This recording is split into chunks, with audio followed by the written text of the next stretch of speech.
Welcome to the SwimSwam podcast. I'm your host, Coleman Hodges. Joining me today, Zach Yeadon. Zach, how's it going, man? I'm doing pretty good. How about yourself? Not too bad.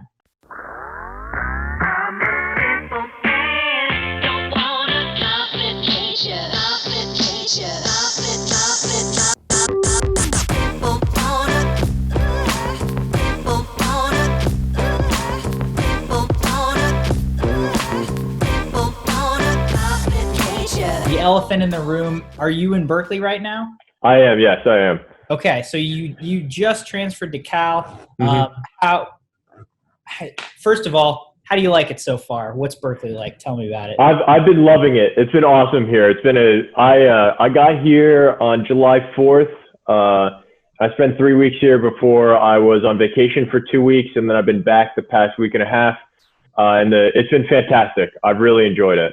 Nice. I know you just had a workout today. We're talking just post-workout for you. Okay, so you're from San Antonio. Mm-hmm. You went to Notre Dame, but I filmed you when you were spending the summer training with the Texas men. You announced that you were going to transfer. A lot of people were thinking, oh, he's certainly going to Texas. He's pretty great there. Walk me through your process of when you decided to transfer, and then, what was kind of the deciding factor in you ending up at Cal? Yeah, so especially at the beginning, if not for COVID, I think I would have continued to stay at Notre Dame. I think the training and everything was going really great. I had a really successful past year. I had a strong relationship with the coaches and with the team. And I mean, I still have my girlfriend, goes to Notre Dame, dating for nearly 2 years. So I had a lot of personal connections there.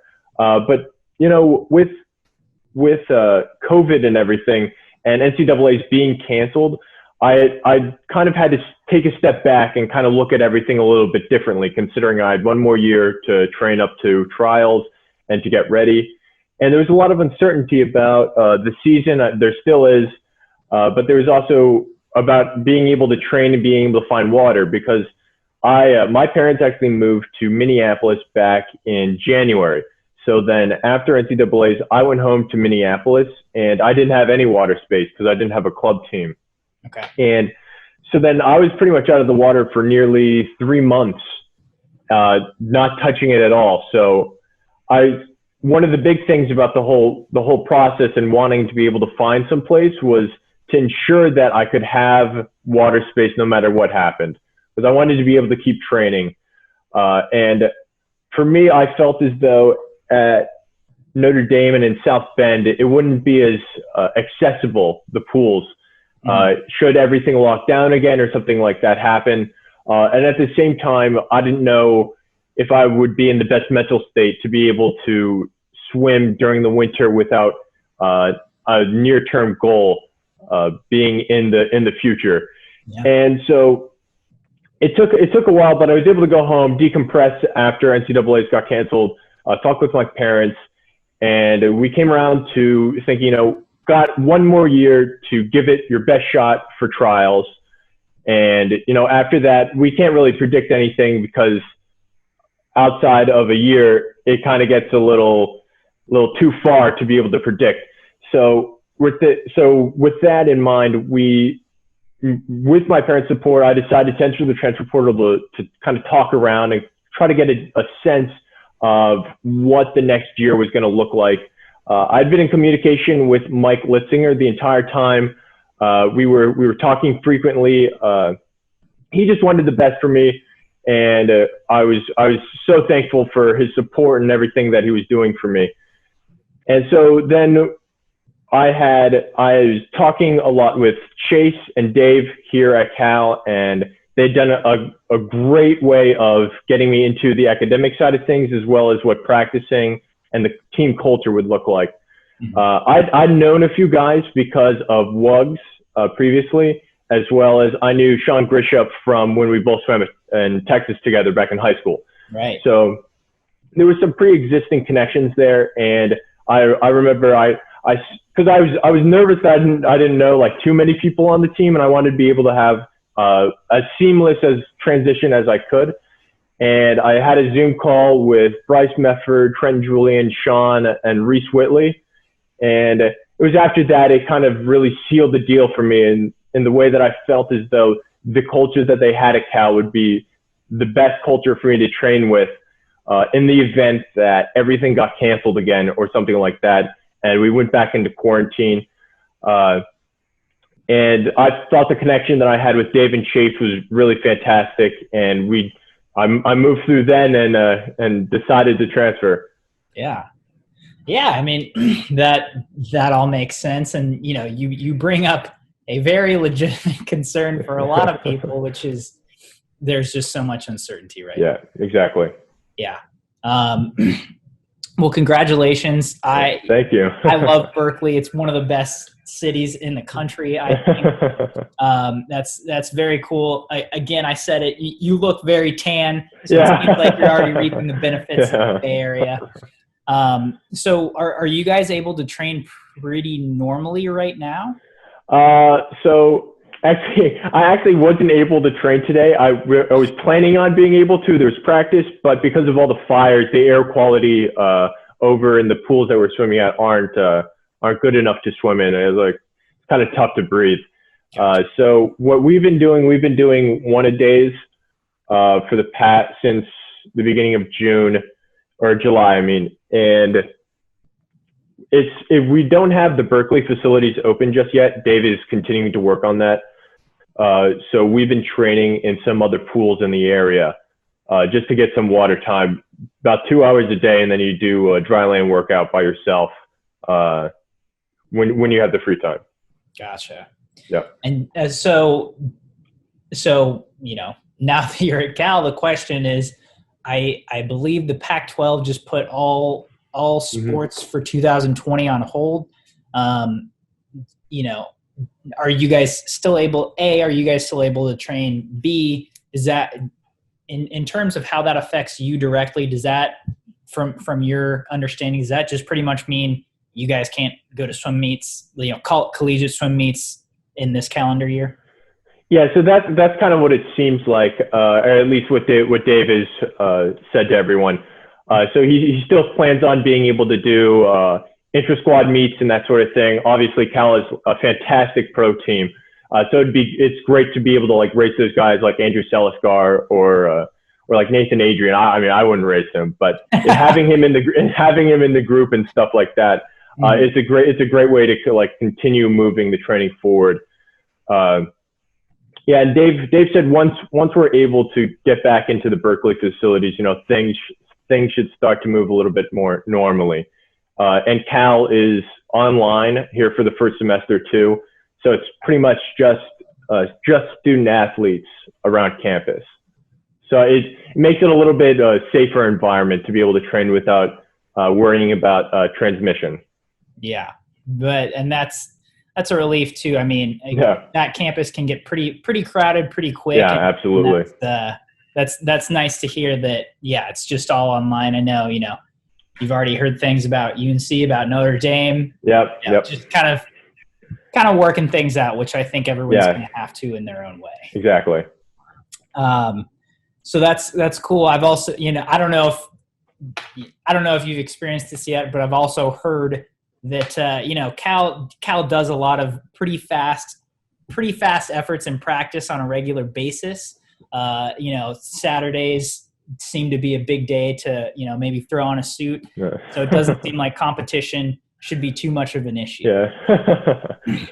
Yeah, I'm actually really thankful for that, to be able to have that culture and having those pro guys still be there for training purposes, as well as those intra-squad meets in which Dave wants to be able to hold. I think it'll be a great opportunity for the whole team to continue training and have some race competition, because we don't even know from USA Swimming if, I think the first meet's in November in Irvine. It's scheduled to be. Yeah, exactly. So God only knows if that meet's going to happen or what it's going to be like.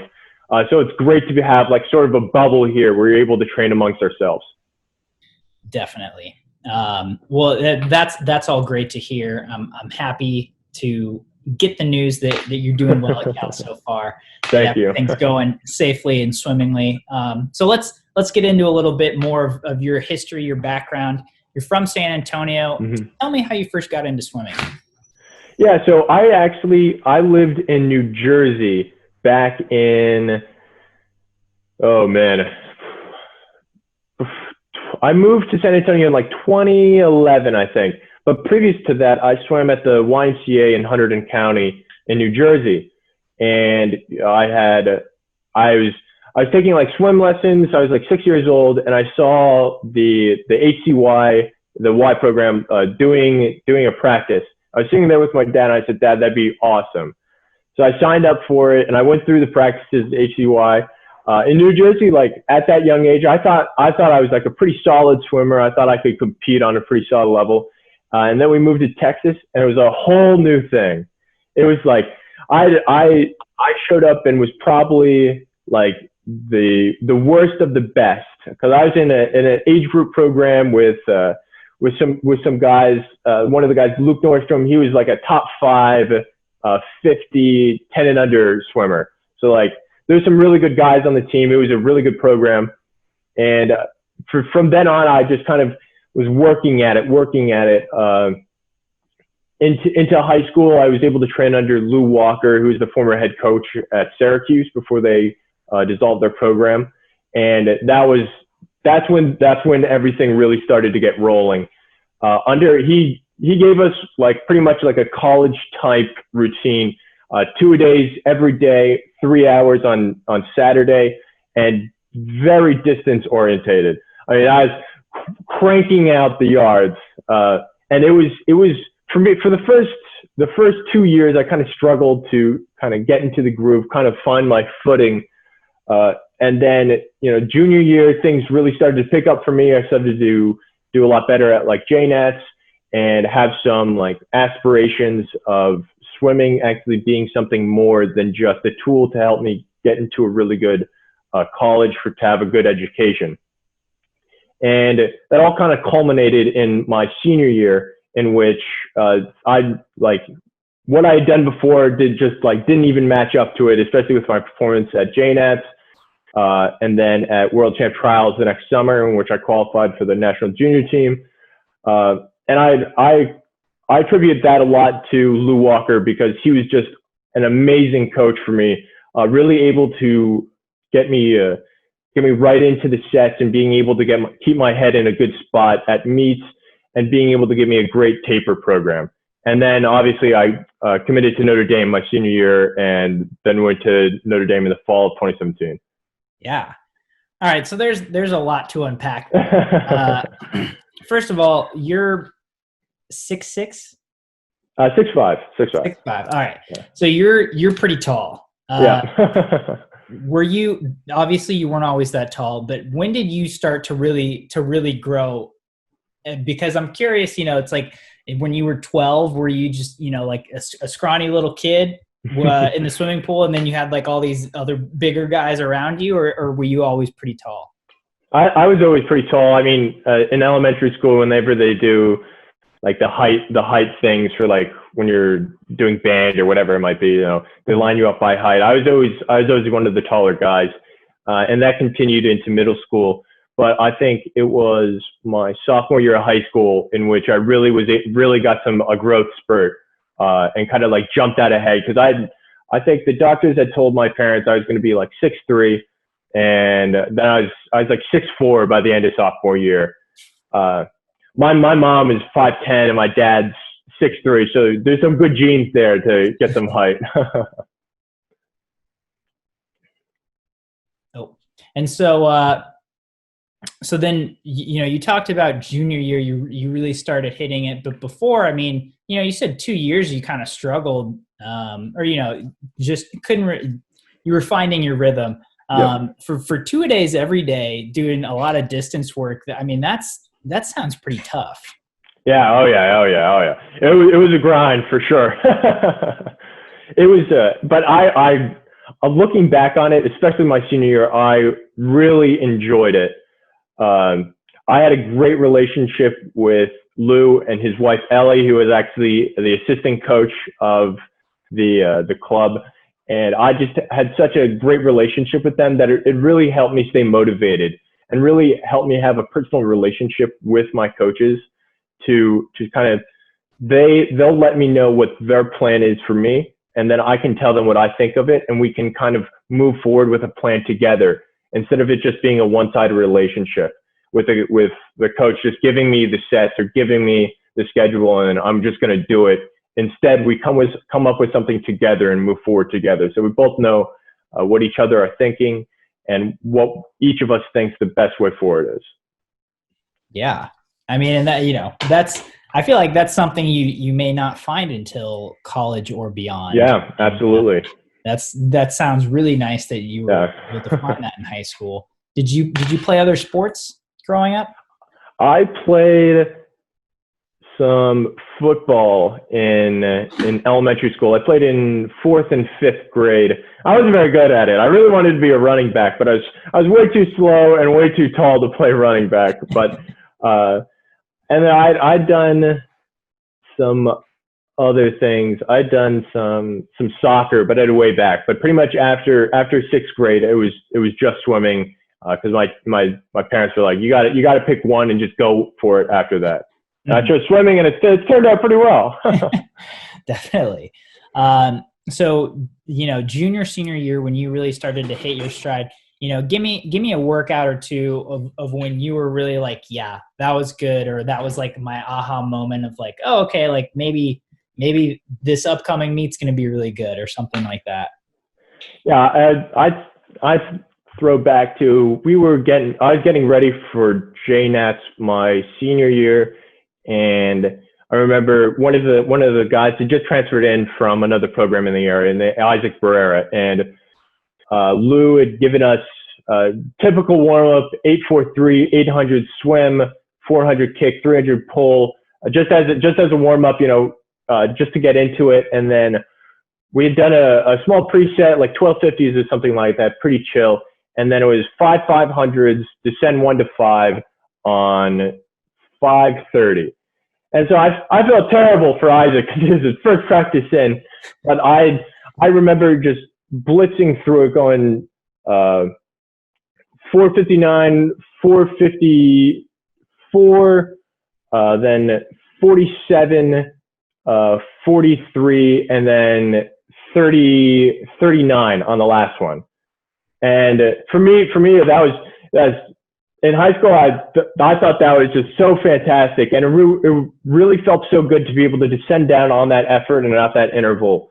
Mm-hmm. And obviously, the whole time, Lou's there the whole time, calling out my times and telling me what I need to fix onto the next 500 and that sort of thing, and really keeping me pumped to be able to keep going faster.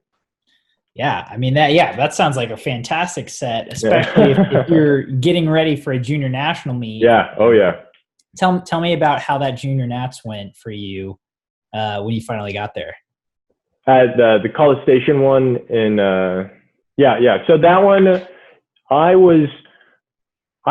felt pretty good about it. The taper had been going really well. There's always this meet in Texas in the area called the Itisca meet, and it's usually the invite that most other people go to. It's a high school meet. Mm-hmm. But I pulled out of that so I could focus my attention solely on JNATS, and went into it. The first night, 800 free relay, and I was 138 on it, which is the fastest I'd ever been by a long shot in the 200. I felt it was really motivating, and I felt really good about it. And then swam the 500 the next day. I don't remember what I was in prelims, but I think I was in 6th position going in at night. Okay. I was right next to Alex Zettel, who's someone I had swam with 1,000 times in the 500 previously. And I remember just Lou was telling me the first 200, you got to make sure that you're fast, but you don't want to overextend yourself. But then after that, you need to start building into each 100. So then build up into that 300, then build up into that 400, and then once you get to 400, just go for it and don't look back. So that's what I did. I tried to do it the best I could, and it turned out really well. It was 419, and I got second after Patrick Allen. And then the next day, swam the 200. It didn't go that well. I don't think I finaled. I was like 140 in the morning. I was like, oh.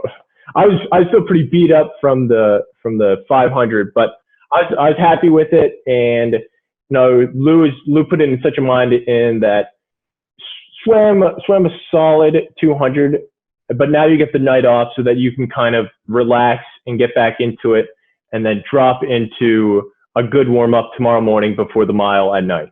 Mm-hmm. And so come back in the next morning, flush it out, get some good pacing in, and then go back to the hotel, relax, get ready, focus, and come back and have a good swim. And come back at night, and I remember swimming or starting to warm up for it, and just there's a certain feeling that you get in which you don't really feel the pain. You don't really feel as though you're exerting a lot of energy to go fast. And I felt really good in my warm up, went to the ready room, felt really confident about what I was able to do. And then went out there, and I remember talking to Lou before. He told me, once you hit that 1100, you got to start firing the guns and get after it. And I remember after the first 300 of the mile, after that, I was thinking to myself, man, I feel really good. I was pretty much cruising there for the first 1100. I could have kept going on like that forever. I felt so good. And then at that 1100, I knew, boom, turn on the gas and get after it. Mm-hmm. And I remember just going for it the rest of the way, and just burning it as much as I could, especially the last 75, because I remember taking a breath and looking up at the clock and looking at it. I'm like, oh man, I got to go pretty quick if I want to get under 15 minutes. I obviously didn't read it right, so I blasted the last 75, 14:49.9, and I was so excited with that. I was really happy with that swim. And Lou was I'd only seen him since then. I've only seen him once that emotional. He gave me this big hug, when he presented the medal to me. It felt really good. Yeah, I mean that sounds like a great meet. Yeah, oh yeah, it was awesome. It blew away my wildest dreams for that meet. And so it sounds like, in high school you were kind of building every single year, mm-hmm. and from an outsider's perspective looking in, that's what you've done every year in college as well. You just kept getting better and better and better, and you kept kind of chipping away and perfecting your swims. Tell me about, what was different, what was the same when you got to Notre Dame, and, and then you just, you started really getting on people's radar after that. Yeah, I think one of the big things for me was that I was able to establish a great relationship with Aaron Bell at Notre Dame. He was really great in helping me kind of find my footing really, really quickly at Notre Dame. And the other thing was there was two seniors that were there, Richard Mannix and Ben Janey, who were huge in helping me transition in. As they were seniors and I was a freshman, it was really instrumental for them to kind of take me under their wing and really help me feel at home there. So I didn't feel like a fish out of water, basically. And that continued into training, in which they wouldn't let me get away with anything, like if they thought I was slacking off, if they thought I was doing this or that, they'd call me out on it and they'd be aggressive about it. So it was great to have that kind of encouragement and that kind of elder role. And that kind of all came into like my invite, the OSU invite back my freshman year. And I remember in warm up going 500, just push from the wall. I'd not swim at all yet. I dropped a 428 in warm up, cold turkey without a suit on. And the second I did that, I knew that the training had been hitting right now. I was ready to throw some stuff down. So what'd you throw down then? I was 414 at night. Okay, nice. Yeah, there was a 5-second drop from my high school time, so I was pretty happy with it. And that was just like the first of things to come, because after that, the training picked up a ton, because Aaron was kind of able to see, this is where he should be able to go. And so he started focusing the training around on that mile on the 500 and being able to have that speed, but at the same time having that aerobic base. Mm-hmm. And yeah, so again, like you kind of mentioned, that swim was kind of the first of things to come. We see you just building and building and building. You know, how mentally, how did you feel like that build kind of happened? You know, did you, once you hit 414, were your sights already on 410, or, you know, kind of how did you see your goals progress, or your vision of yourself progress as your swimming ability did? Yeah, so I think on one aspect, it kind of gave me a false sense of confidence almost in, you know, like, oh, now I can just do this and now I can just do that. And so it took a lot to be able to kind of rein that in and kind of set realistic goal standards for myself. Mm-hmm. And especially like going into ACCs my freshman year, you know, thinking, all right, and for me, instead of time, like, all right, gotta get second in the 500, got to get second in the mile, because Anton was like, he was killing it that year. So I said, okay, like that, I don't know if we can win it all, but we can definitely get on that podium, and that's what we need right now. And after that, at NCAAs, in the 500 at least, I wanted to go a little bit faster. Didn't quite get there. But part of it was being able to have such a good ACCs or even an invite meet kind of allowed me to say, okay, you know, like if the season was over today, I'd be happy about where I'm at, and I think there's something to build on. And so that kind of influenced my goal times. So they weren't ever like anything crazy. They weren't ever like 405 in the 500 or something like that. They'd be pretty solid. Something realistic I thought I could do. So it was. I don't even know if I had a goal time for the 500 at ACCs my freshman year, but in the mile, I wanted to be under 1440. That was my goal. A solid 7-second drop, and then see what I can do in the 200. Mm-hmm. Did you do it? I was 1434 in the mile and 412 in the 500. Yeah. So it sounds like you met the goals. Yeah. And so, and real quick, you know, so you have a pretty solid ACC, a very solid ACC meet as a freshman. What was it like turning around and then going to NCAAs after that? Yeah, so it was kind of nerve-wracking because all the other guys, there was only one other guy or two other guys on the team that were swimming individual events. Notre Dame was sending some relays guys too, so we had a pretty decent squad there. But it was just a whole different meet, especially compared to like JNATs or something like that, or even ACCs. And it's a little stressful. I remember watching Sam Pomovich throw down a 412 in the first 500 heat in the morning, and I was sitting there like, holy moly, like this is going to be different. Mm-hmm.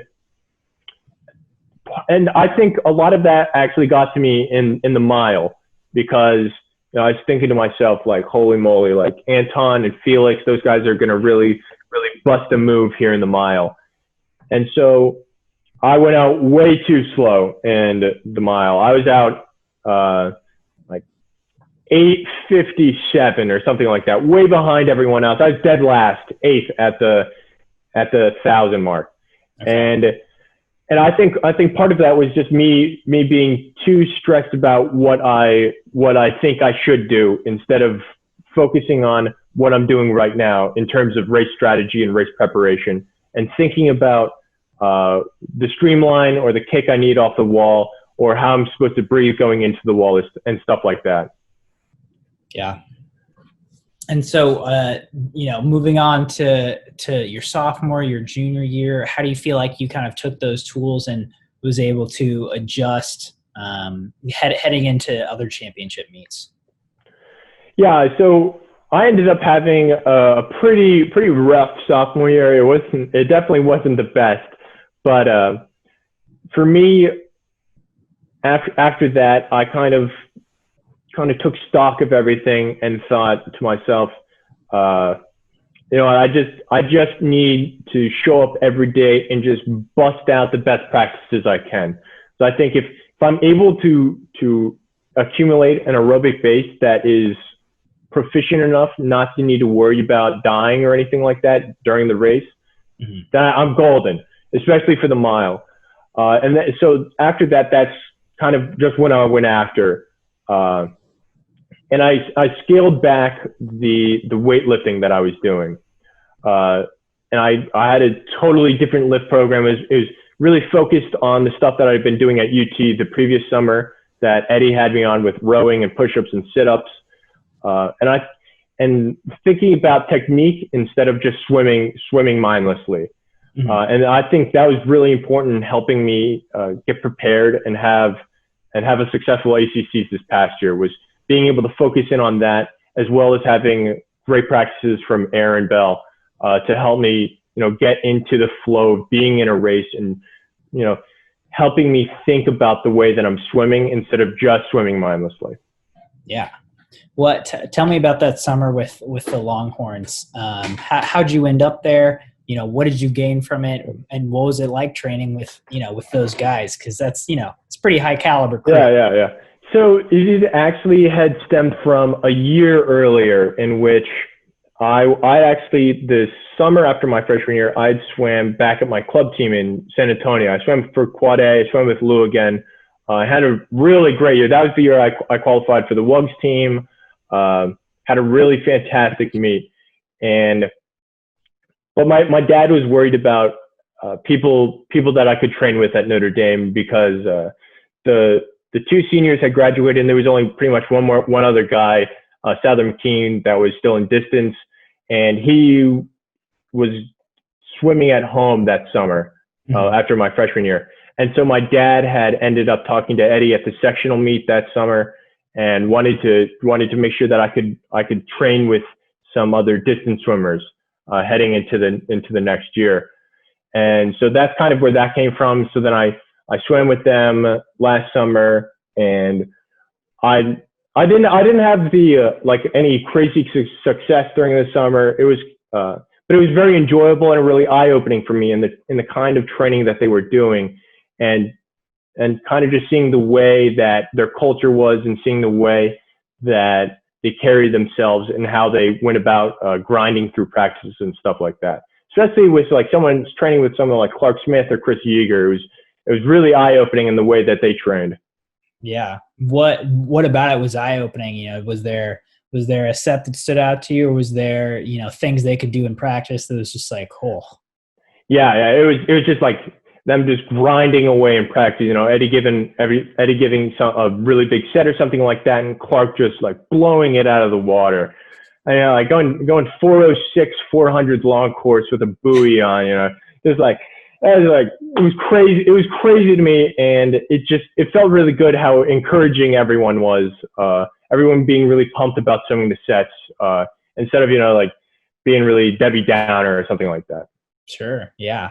I mean, I know from going to those practices, from talking to coaches, it's like it's hard to give them recovery because they'll just race. Right? Yeah. Everyone's so competitive and so oh, let's go. They're just they can't even swim easy. Yeah, exactly. They'll just go fast. Yeah, and that felt really good. I really enjoyed having that experience last summer, and part of that shaped for me what I wanted to have for my final year in college. Yeah. So we are at your final year of college. So to kind of wind this conversation down, again, we talked about competition might be limited this semester. The next few weeks, the next few months moving forward for you, do you have any goals? Obviously it's an adjustment period, but what are you thinking moving forward in the immediate future? Yeah. So part of me is just really thankful that I'm able to be swimming again after I was out of the water for so long. And for me, just thinking about every day has got to be better than the last day. And every week has got to be better than the last week. Kind of just continuing to build on the progress that I make each week or each day, and building on that into the next day or the next week. I really want to be able to get to a point, even though that we're doing singles, that I could throw down some dual meet times that I've been used to during the regular college season. I want to be able to be at that level, even though we're not at full capacity in terms of swimming, so that when we are at full capacity, I'm able to take my game to a different level.